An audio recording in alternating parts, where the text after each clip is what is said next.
Welcome to Blazing Baseball, June 24th, 2023, where we blaze through today's baseball topics. And we are Astros, Yankees, and Marlins fans. And right now, we are watching the Rangers at Yanks, and the Yanks are winning 1-0 right now.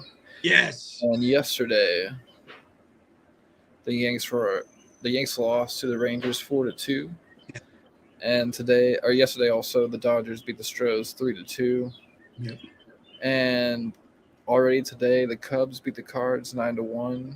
And playing right now is the D-backs at Giants, the Mariners at Orioles, the Rangers at Yanks, the Mets at Phillies, the A's at Blue Jays, the Brewers at Guardians, the Braves at Reds, the Royals at Rays, the Bum Sox at White Sox, and the Pirates at Marlins. Later today, we have the Twins at Tigers, the Stros at Dodgers, the Nats at Padres, and the Angels at Rockies. Okay, full stack. So last night, the Dodgers beat the Astros 3-2 at Dodger Stadium in Los Angeles. Houston had only 3 hits. They did have 2 home runs, one by Dubon and one by Tucker, but that wasn't enough. They went down 3-2 to the Dodgers. France started the game. He got the loss. He's 2-3 on the season. He went 6 innings. He gave up 8 hits and 3 earned runs. And his ERA is now 3.54. And there were 49,795 fans at Dodger Stadium rooting for the Dodgers as they beat the Astros last night. But they're at it again today. Mm-hmm. So, pitching for the Rangers, and sorry if I mispronounced any names of this podcast, we have Gray with a 2.93 ERA, and up first pitching for the Yanks is Severino with a 5.45 ERA. Up first for the Yanks is Bowers at right field, then Torres at second base, and then Bader at center field, and then Rizzo at first base, and then Stan at DH, and then McKinney at left field, and then Kenner Fluff at third base, and then Higashioka at catcher, and then Volpe at shortstop. And then up first for the Rangers is Simon at second base, and then Seager at shortstop, and then Lowe at first base, and then Garcia at right field, and then Hung at third base, and then Heim at catcher, and then Garver at DH, and then Duran at left field, and then Chaveras at center field. And the Yanks are winning 0-1 right now. Yeah, Yanks are up now. Yesterday they did lose 4-2. So to the Texas Rangers. So they are 41-35 now, and they're in third place in the American League East. Mm-hmm.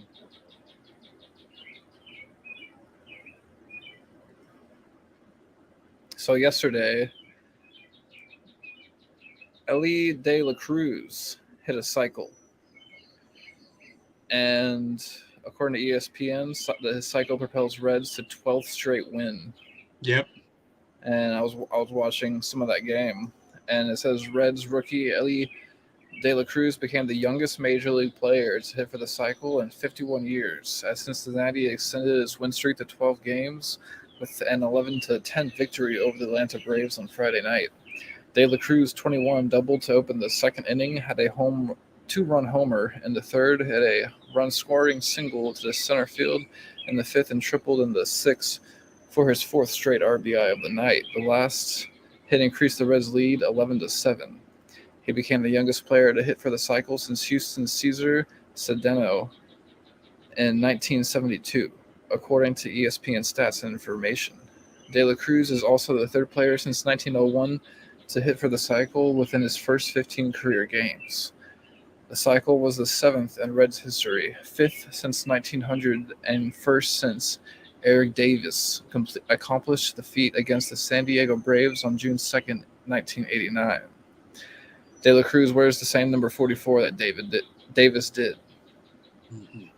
And so, quote by De La Cruz is through interpreter. So that I can't really put it into words right now. I'm happy and excited. It is fortunate Eric Davis is one of the legends of this game and in Cincinnati too. Sure enough, He let me wear that jersey number 44 to be the first one since him to do that. It is incredible. Many in the sellout crowd of 43,086 at the Great American Ballpark chanted "LE, LE." That big turnout came 2 months after a record low for attendance at the stadium of 7,375 on April 17th. Whoa. And quote by David Bell is, "I think this game might be the best regular season game that I've been a part of. I think a lot had to do with the atmosphere in the ballpark. Both teams played a great game. They came up short, but it showed the kind of team they are. It took a lot of great performance to win that game." In a wild matchup of National League division leaders, Cincinnati erased an early 5-0 deficit and halted Atlanta's 8-game winning streak. The Reds' winning streak is tied for the second best in franchise history, matching the 1939 and 1957 teams for the club's longest since 1900.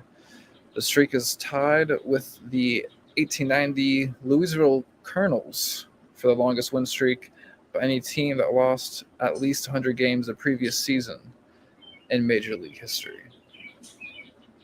Wow. That kid's incredible. He's electrifying. Mm-hmm. I was watching the game. It was something. He lights up the field. He lights up the bases. If he gets on base, look out. He can fly. Mm-hmm. Yeah. And yeah, the atmosphere at that stadium was like they won the World Series. Like they were still hooting and hollering way in the post game. Yeah. Press conference. Yeah, it's impressive. They went from having no fans at the stadium to having a full house. Mm-hmm. So they won 12 games in a row, and that's just an incredible statistic. And they might win the next game. So it's going to be really interesting to see what happens. Yeah, right now they're playing the Braves in Cincinnati, and they're losing 6-4 in the bottom of the fourth. They're down by 2. Okay, that's a close game. Yep. Okay, go Reds. Yeah, go Reds. Yeah, I like it.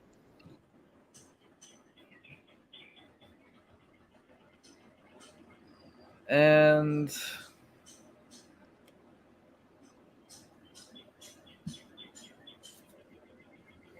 any news you want to go over? Oh, the standings. Yeah, you got the standings.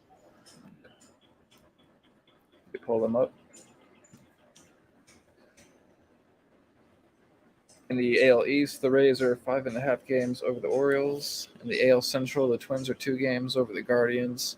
In the AL West, the Rangers are 6.5 games over the Astros. In the NL East, the Braves are 6 games over the Marlins. In the NL Central, the Reds are 1.5 games over the Brewers. And in the NL West, the D-backs are 2.5 games over the Dodgers. Yeah.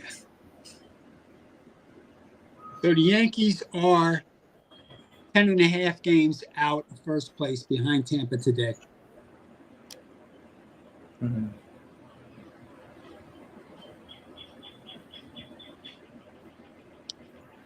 That Ohtani's still the leading batter with a .630 slugging percentage, and Alvarez from the Astros has got a .589 slugging percentage. They're the top 2 batters. Nice. So according to MLB trade rumors by Mark Polishuk, Astros signed John Singleton to minors contracts.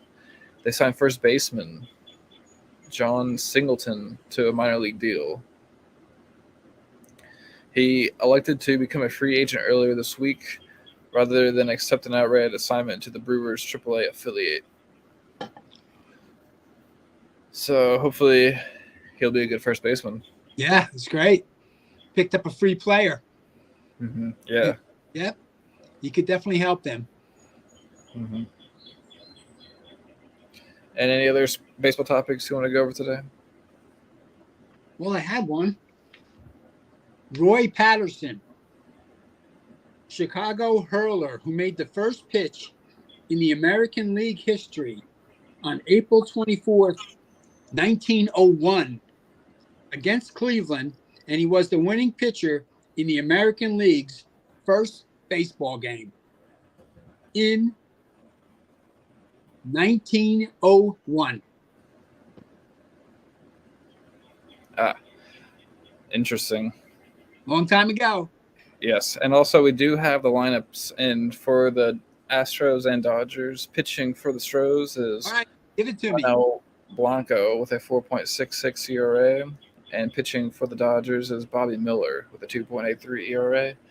Up first for the Stros is Altuve at second base, and then Bregman at third base, and then Tucker at right field, and then Abreu at first base, and then Diaz at catcher, and then Pena at shortstop, and then Madras at DH, and then Jolks at left field, and then Myers at center field.